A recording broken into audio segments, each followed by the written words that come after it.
नमस्कार, मेरा नाम तनुज है और आप एक बार फिर से मुझे नैनीताल से सुन रहे हैं। इस समय हम लोग नैनीताल के Naina Devi bird conservation reserve में है और ये जो रास्ता है जिसमें हम खड़े हैं ये सीधा नैनीताल की सबसे ऊंची चोटी चाइना पीक की तरफ जाता है। मेरे साथ आज बहुत ही खास मेहमान हमारे साथ हैं जिनका नाम है जगजीवन सिंह धामी। जगजीवन लगातार एनवायरनमेंट में काम कर रहे हैं और बर्ड वॉचिंग नैनीताल के आसपास के जंगलों में करवाते हैं और इन्हें काफ़ी नॉलेज है हिमालयाज़ की जो बर्ड्स हैं या हिमालयाज़ की जो भी प्रजातियां हैं, जो भी वन्य संपदा है उनके बारे में। तो आइए आज हम इनसे जानने के लिए बात करते हैं कि जो एक क्लाइमेट चेंज है और तमाम तरह की चर्चा आज हम करेंगे, तो आगे बने रहिए। जगजीवन भाई, मौसम का लगातार जो परिवर्तन है वो देखा जा रहा है, क्लाइमेट चेंज देखा जा रहा है, क्या असर पड़ रहा है जो माइग्रेटरी बर्ड्स हैं उनका, और कितनी रिच है ये जगह माइग्रेटरी बर्ड्स के लिहाज से या लोकल बर्ड के लिहाज से, इसके बारे में बताइए। पिछले लंबे टाइम से मौसम बहुत अलग तरीके से बिहेव कर रहा है। तो कभी बर्फबारी ज़्यादा हो जाती है तो कभी बिल्कुल नहीं होती, कभी बारिश ज़्यादा होती है तो कभी बिल्कुल नहीं होती। तो इसका जो सबसे ज़्यादा इम्पैक्ट पड़ता है वो ट्रीज़ में पड़ रहा है, और ट्रीज़ में पड़ेगा तो ऑब्वियस सी बात है कि बर्ड्स में भी पड़ेगा। दो तरीके की माइग्रेशन है इस लैंडस्केप में विंटर्स में। एक तो आपका एल्टीट्यूडनल माइग्रेशन, यानी कि जो अपर हिमालय से लोअर हिमालयाज में आती है, वो इसलिए आती है क्योंकि उनको एक अच्छा हैबिटेट मिल जाता है इस लैंडस्केप में खाने पीने के लिए, दाना पानी के लिए। जब अपर हिमालय से लोअर हिमालयाज में आते हैं वो तब आते हैं जब बर्फबारी ऊपर ज़्यादा होती है और नीचे कम होती है। बट इस साल अभी तक का जो मौसम बन रहा है वो अपर हिमालयाज में बर्फबारी कम हो गई है, तो जिसके कारण जो माइग्रेशन करना चाह रही थी जो बर्ड्स वो कर नहीं पा रही है। क्यों? क्योंकि उनको जो खाना पीना था, जो दाना था, उनको वहीं मिलता है, और इसका खामियाजा उन सारे लैंडस्केप को भुगतना पड़ रहा है जहाँ जहाँ से होकर वो गुजरती है। क्योंकि जब भी बर्ड्स किसी भी एरिया से होके निकलेगी तो वहाँ के पॉलिनेशन को प्रमोट करेगी। इसके अलावा जो भी लोकल बर्ड्स, इंसेक्ट हैं और जितने भी कैटरपिलर्स हैं उनमें फीड करती है, एक तरीके से इकोलॉजिकल बैलेंस को बनाए रखती है। बट जिस तरीके का मौसम बन रहा है तो ये सारी चीज़ें पेड़ पौधों को, इंसेक्ट्स को, जो भी इकोलॉजिकल एक साइकिल चल रहा है तो उसको बहुत नेगेटिव इम्पैक्ट करेगी। जीवन भाई, इस समय हम Naina Devi bird conservation reserve में है।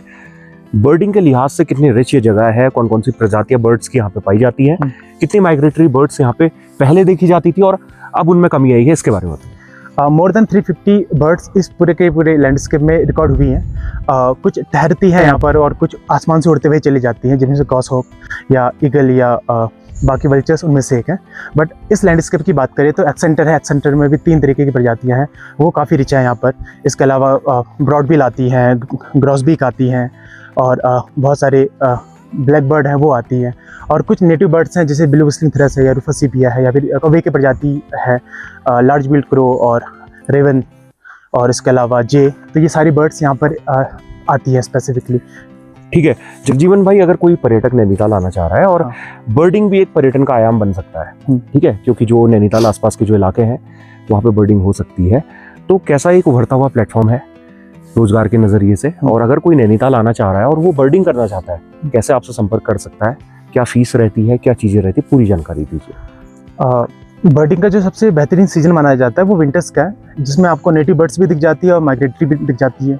और अगर आप समर टाइम में आते हैं तो समर टाइम में ब्रीडिंग के लिए बर्ड्स आती हैं जो सिर्फ यहाँ पर ब्रीड करती है और अपने बच्चों को बड़ा करके यहाँ से निकल जाती है। तो ये 2 सीजन है जब आप आते हैं, और जो मॉर्निंग और इवनिंग सेशन 2 तरीके के होते हैं, और जो फुल डे का चार्ज रहता है 2500 रुपी। एंड मेरा एक पेज है इंस्टाग्राम, सागा ऑफ अर्थ, और इसके अलावा मेरा कॉन्टैक्ट नंबर है जो अभी वीडियो में मैं ऐड कर देंगे हम लोग। यहाँ पर आप ऐड हो सकते हैं हमसे। और इसके अलावा जो मेन पॉइंट है, यहाँ पर स्पेसिफिक लोकेशन होती है हर एक बर्ड्स के लिए। अब ऐसा नहीं कि आप आए मेरे साथ या जंगल में आए और आपको चिड़िया दिखने दी है, आपको हर एक अलग अलग बर्ड्स के लिए अलग अलग लैंडस्केप चूज करना पड़ेगा। वाटर वाली बर्ड्स है तो पानी के वाटर स्ट्रीम के पास में जाना पड़ेगा। कोई ग्रास लैंड में रहने वाली बर्ड्स है जैसे फीजेंट्स है, जंगली मुर्गियाँ जिनको हम कहते हैं, तो ग्रासी पैच में जाना पड़ेगा। कोई ऐसी बर्ड्स भी हैं जो बाँझ ओक के सबसे टॉप कैनोपी में रहती है, कोई ग्राउंड में फीडिंग करती है, तो आपको अलग अलग लैंडस्केप चूज करना पड़ता है। ठीक है, थैंक यू धामी जी। ये हमारे साथ जगजीवन सिंह धामी जी थे जिन्हें काफ़ी नॉलेज है यहाँ पे बर्डिंग की, और लगातार ये बर्ड वॉचिंग के जो सेशन हैं वो करवा सकते हैं।